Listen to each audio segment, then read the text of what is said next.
নেব না কাউকে, লালন পালন করব আমি নিজের কাছে।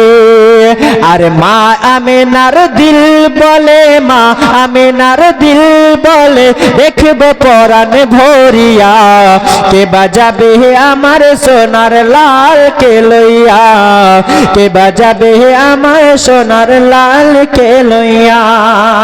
মামিনা কাঁদছে আর বলছেন যদি আজ যদি আমার স্বামী থাকতো তো সবাই আমার সন্তানকে নিয়ে যেতে চাইতো, আর স্বামী নাই তার জন্য কেউ নিয়ে যেতে যাচ্ছে না। ওই জন্য মামিনা কাঁদছেন আর বলছেন ও থাকতো যদি ছেলের পিতা,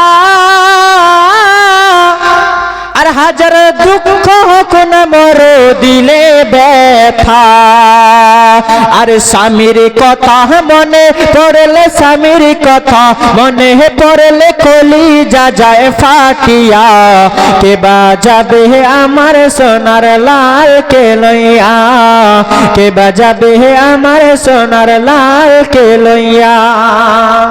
মুসলমান দোস্ত বাবাজি ভাই সবাই আসছে মা আমিনার ঘরে, আর আমার নবী মুস্তাফাকে এক এক করে সবাই কোলে তুলে নিচ্ছে আর দেখছে, আর সবাই আবার ফিরিয়ে দিচ্ছে, আর মা আমিনা কান্দে বলে ওগো আমার স্বামী নাই বলে এই দুনিয়াতে আমার যেন কিছু নাই।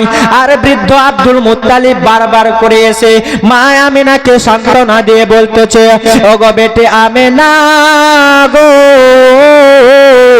ও বেটি আমিনা আর তুমি কাঁদো না মা, কাঁদো না, আমি সব সহ্য করে নেব রে মা, কিন্তু তোমার চোখের পানি আমি সহ্য করতে পারবো না।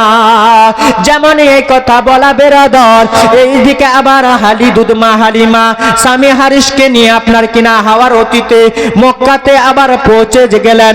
মক্কাতে পৌঁছে যাওয়ার পরে দেখতেছেন মক্কায় কেউ নাই, পুরা মক্কায় আপনার ফাঁকা, পুরা মক্কা ফাঁকা হয়ে গেছে। কারণ যত সন্তান ছিল সমস্ত সন্তানগুলিকে দায়েরা ওই মায়েরা নিয়ে চলে গেল, আর মক্কায় কেউ নাই, পুরা স্টেশন ফাঁকা। আচ্ছা মনে করেন মালদাতে চলে যান বা কালিয়াচকে চলে যান, স্টেশন আছে কিনা?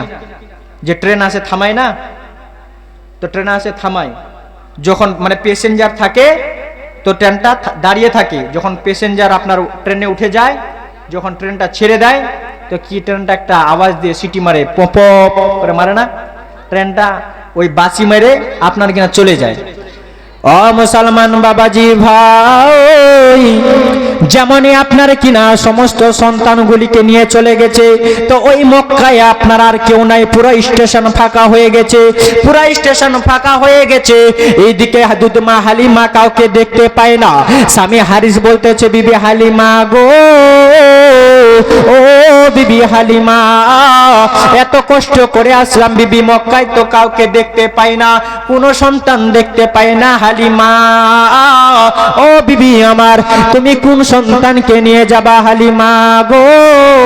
হালিমা বলতেছে ওগো স্বামী গো, ও আমার মাথার তাজ, ও আমার প্রাণের স্বামী, আপনি শুধু কিছুক্ষণ ধরে এই কাবাতে তাওয়াফ করেন, কাবা শরীফের তাওয়াফ করেন স্বামী গো, আর আমি মক্কার অলি গলিতে ঘোরাফেরা করে দেখি, যদি কোনো কারো বাড়িতে যদি কোনো মায়ের যদি সন্তান থাকে তাহলে ওই সন্তানকেই নিয়ে আমি বাড়ি ফিরে যাব। জোরে বলেন। এই কথা বলে বেরাদার আপনার কিনা স্বামী হারিস আপনার কিনা কাবা শরীফের তাওয়াফ করতে শুরু করলেন, আর দুধমা হালিমা মক্কার অলি গলিতে আপনার কিনা সন্তান খোঁজার জন্য বের হয়েছে। কত বাড়িতে গেল, কত গলিতে গেল, কিন্তু কোনো সন্তান দেখতে পায় না। লাস্টে বেলায় আপনার ঘুরতে ঘুরতে দেখতেছে মাঠের দিকে আপনার কিনা একটা ফাঁকা জায়গায় একটা বাড়ি, ওই বাড়ির ভিতরে আপনার কিনা বাড়ির আঙনাতে আপনার কিনা একটা মেয়ে মানুষ বসে আপনার কিনা মাথার আঁচলটাকে ফেলে দিয়ে আপনার কিনা শুধু ডুগরে ডুগরে কান্দে গো। দুধমা হালিমা আস্তে দুই পা হেঁটে হেঁটে আপনার কিনা আস্তে আস্তে করে ওই মেয়েটার দিকে এগিয়ে যাচ্ছেন। দরজায় যেমনই পৌঁছে যাওয়া বেরাদার, ওই বাড়িতে পৌঁছে যাওয়ার পরে দুধমা হালিমা বলতেছে, ও গো বহিনা গো, ও বহিন, তোমার নাম কি গো বহিন? ওই মেয়েটা আপনার বলতে লাগলো, আমার নাম হচ্ছে আমিনা। দুধমা হালিমা বলতেছে, ও গো বহিন আমিনা,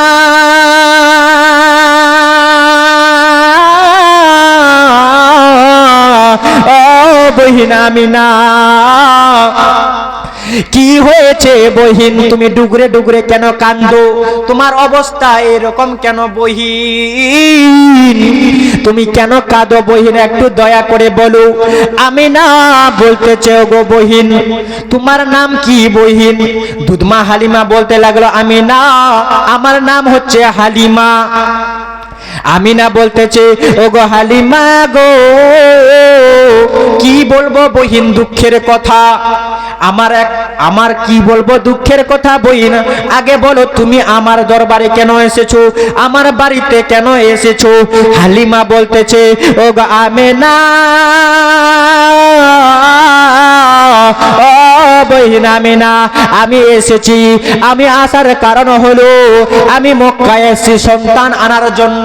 আমি শুনেছিলাম মক্কাতে অনেকগুলো সন্তান ছেলে জন্ম নিয়েছে, কিন্তু মক্কায় আসার পর দেখতেছি মক্কায় কোনো সন্তান পাই না। এখন আমি কি সন্তান নিয়ে বাড়ি যাব? আমার স্বামী হারিসকে আমি কেমন করে মুখটা দেখাবো? কারণ আমার স্বামী হারিস আসতে চাচ্ছিল না, আমার স্বামী হারিসকে জোর করে নিয়ে এসেছি। যদি সন্তান না পাই গো, আমার স্বামী হারিসকে আমি কেমন করে মুখ দেখাবো? সুবহানাল্লাহ বলবেন না? ও মুসলমান বাবাজি ভাই, যেমন এই কথা বলা গো,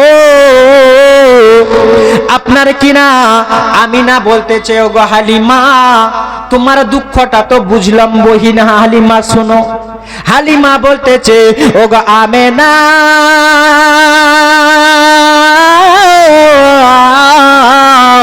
ও বহিন আমিনা, এবার তোমার দুঃখের কারণটা আমাকে বলো।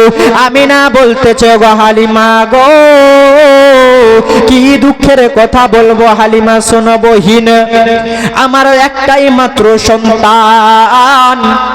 সমস্ত মেয়েরা দায়েরা যত আসলো, সমস্ত দায়েরা আমার সন্তানকে আসছে আর কোলে তুলে দেখছে, আর আমার সন্তানকে এতিম বলে সবাই আবার আমার কোলে ফিরিয়ে দিচ্ছে। কেউ আমার সন্তানকে নিয়ে যেতে চায় না।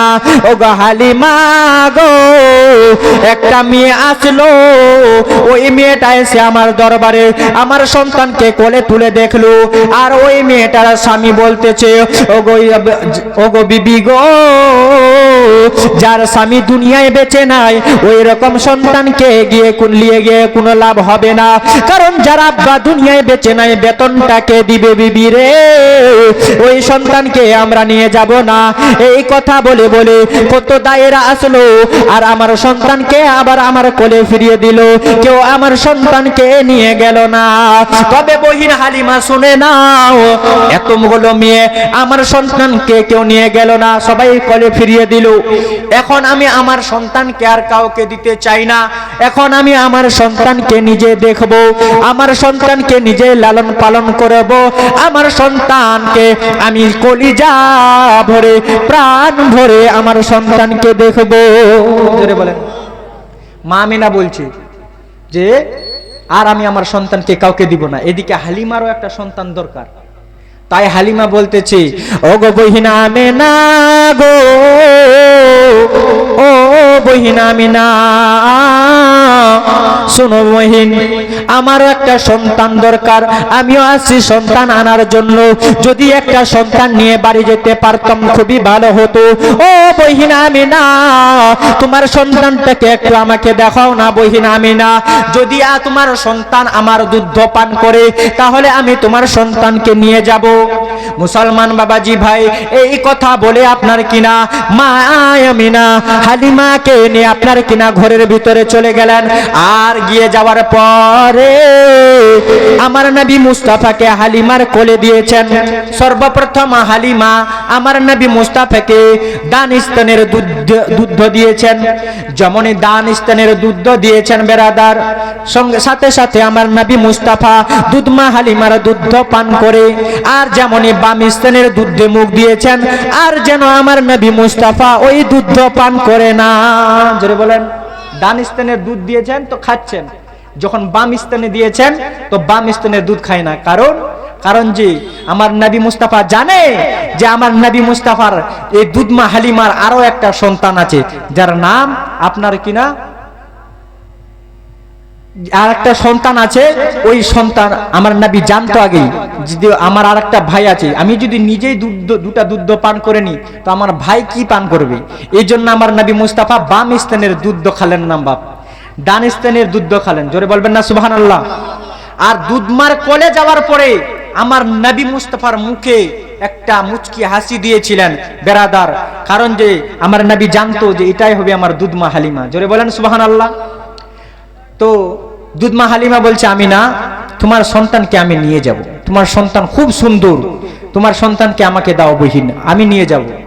আমিনা বলতেছে, ও গো হালিমা গো, ও বহিন হালিমা, শোনো শোনো বহিন, আমার সন্তানকে নিয়ে যেতে চাও ঠিক আছে, কিন্তু একটা কথা মনে রাখো বহিন, আমার সন্তানের কিন্তু দুনিয়ায় আব্বা, আমার সন্তানের আব্বা কিন্তু দুনিয়ায় বেঁচে নাই, এই জন্য তোমাকে বেতন আমি দিতে পারবো না।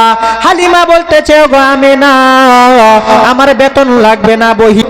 যেমনই আপনার কিনা হালিমা আমার নবী মুস্তাফাকে পেল, মা আমিনা বলতেছে, ও গো হালিমা, তুমি আমার ছেলেকে নিয়ে যাবা ঠিক আছে, কিন্তু আমার সন্তানের তোমাকে ভালো মতো করে দেখভাল করতে হবে।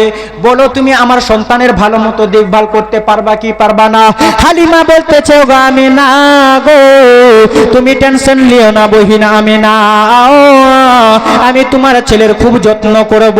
আমিনা বলতেছে, ও গো হালিমা গো, শুধু আমার ছেলের যত্ন করলে হবে না, তোমার আর একটা সন্তান আছে বহিন হালিমা, শোনো গো, তোমার ওই সন্তানকে পড়ে আগে যদি বাড়িতে খাবার কম থাকে, যদি বাড়িতে খাবার অল্প থাকে, ওই খাবারটা আগে আমার ছেলের মুখে দিও বহিনা হালিমা, তারপরে তোমার সন্তানের মুখে খাবার দিও।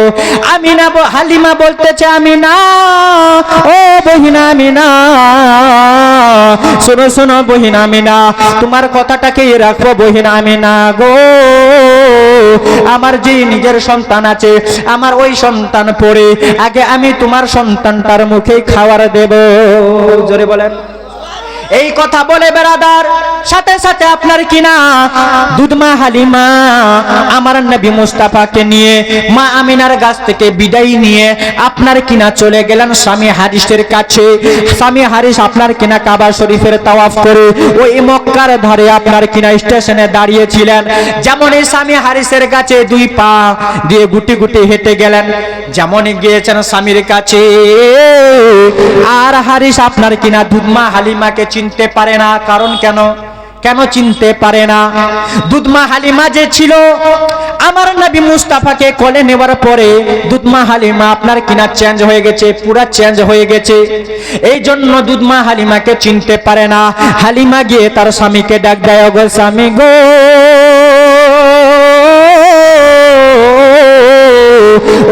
ওই আমার মাথার তাজা, আমি সন্তান পেয়ে গেছি স্বামী, চলেন বাড়িতে।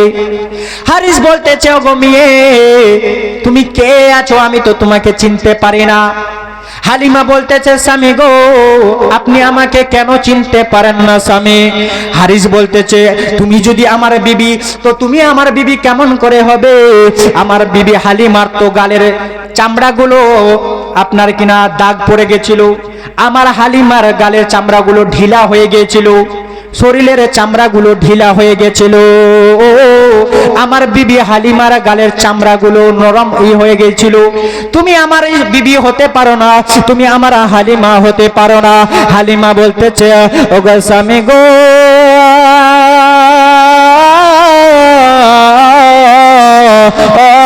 আমার মাথার তাজ, একটা কথা শুনে নেন গো স্বামী, যতক্ষণ পর্যন্ত আমি এই বাচ্চাটাকে কোলে নিয়েছি,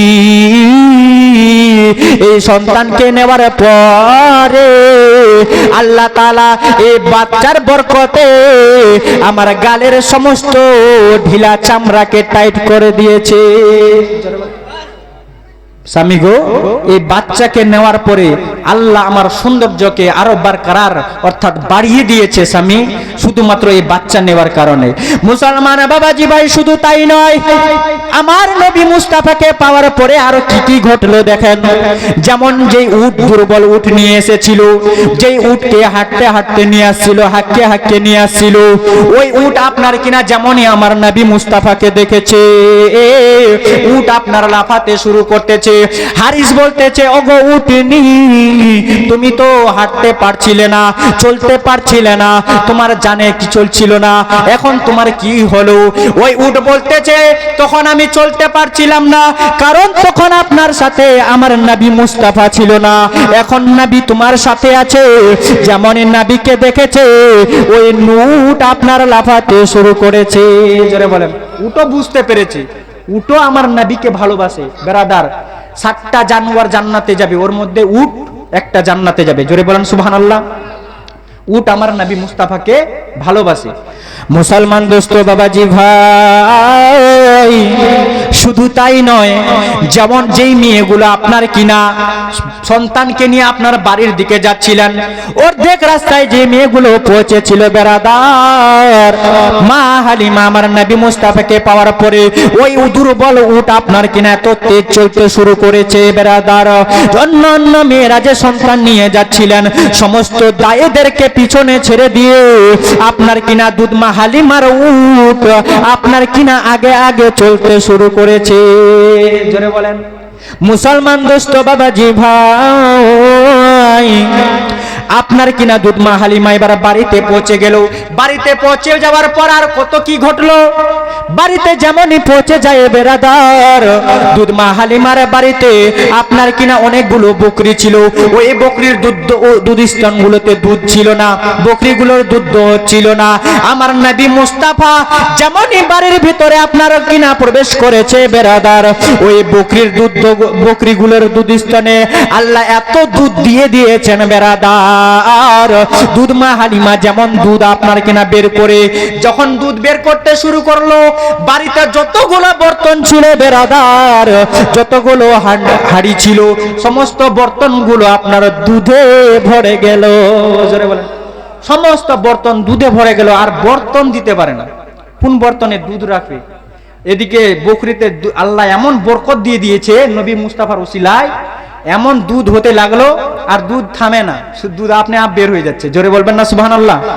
মুসলমান বাবাজি ভাই, শুধু তাই নয়, আমার নবী মুস্তাফাকে এরকম আমার নবী মুস্তাফা হালিমার ঘরে 1 বছর 2 বছর 3 বছর 4 বছর আপনার কিনা 4 বছর যখন হয়ে গেল, এরকম থাকতে থাকতে আপনার 4 বছর বয়স যখন হয়ে গেল, একটু বড় হয়ে গেল, আর আমার নবী মুস্তাফার যে আরেকজন ভাই ছিলেন, আমিনা তোমায় বলি শোনো না, ও গো মা আমিনা তোমায় বলি শোনো না, তোমার ঘরে এসেছে দেখো, তোমার ঘরে এসেছে দেখো তাজদারে মদিনা।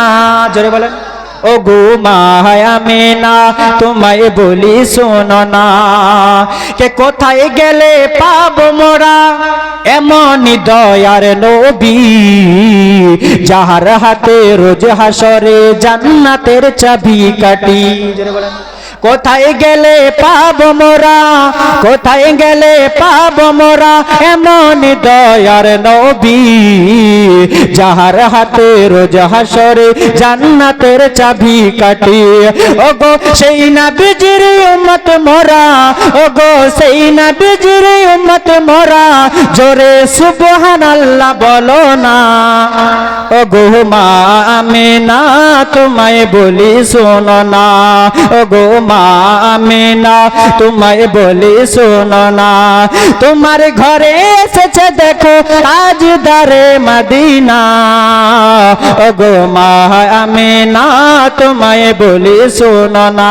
লাস্ট শব্দের শায়র কি বলছেন একবার মহব্বতে বলেন সুবহানাল্লাহ, একবার হাত উঠিয়ে বলেন তো ইয়া রাসূলুল্লাহ। কবি বলছেন যে ঈসা নবী মুসা নবী, ঈসা নবী মুসা নবী করেছিল প্রার্থনা, ওগো নবী মোদের না বাহানায়া শেষ নবীর উম্মত কেন করলা না? জোরে বলেন। হ্যাঁ, ঈসা নবী মুসা নবী প্রার্থনা করেছিলেন আল্লাহর কাছে, আল্লাহ যদি আপনি আমাদেরকে নবী না বানায় শেষ নবীর উম্মত করতে তো আমরা নিজেকে বড় ভাগ্যবান মনে করতাম। জোরে বলেন।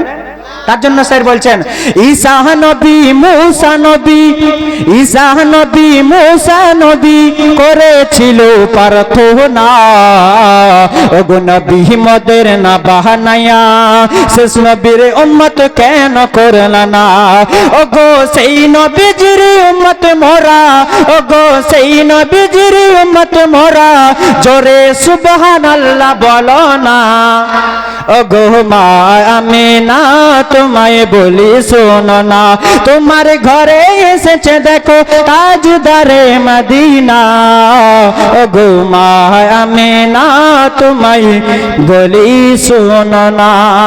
যাই হোক ব্রাদার ইসলাম, যতক্ষণ ধরে আলোচনা করলাম বলাতে ভাষাতে যদি কোথাও কোনো রকমের ত্রুটি হয়ে যায় আল্লাহর ওয়াস্তে ক্ষমা প্রাপ্তি, ওয়া মাইনাল বালাগ। আসসালামু আলাইকুম ওয়া রাহমাতুল্লাহি ওয়া বারাকাতুহু। যাই হোক আমি বক্তা সাহেবকে তুলে দিচ্ছি উনার ইসালের সওয়াবের জন্য, উনার ইস্তেকবালের জন্য। আপনারা মোহাব্বতে একবার জোরে সোরে আমার সাথে নারা লাগাতে পারবেন জোরে সোরে? আর যে সমস্ত ভাইরা দাঁড়িয়ে দেখছো, দাঁড়িয়ে কেউ কোনোদিন জলসা শোনা যায়? জলসা শুনতে গেলে বসতে হবে ভাই। চলে আসো সামনে, চলে আসো। ওই ভাইরা পালাচ্ছ কেন? চলে আসো স্টেজে বসেও। তো বক্তার সম্মানের জন্য, ইস্তেকবালের জন্য আপনারা একবার নারা লাগান তো জোরে সোরে। নারে তাকবীর। আর একটু জোরে লাগাতে হবে। নারে তাকবীর, নারে রিসালাত। হযরত আল্লামা মাওলানা জীবনী বক্তা আজমির হোসেন সাহেব, হযরত আল্লামা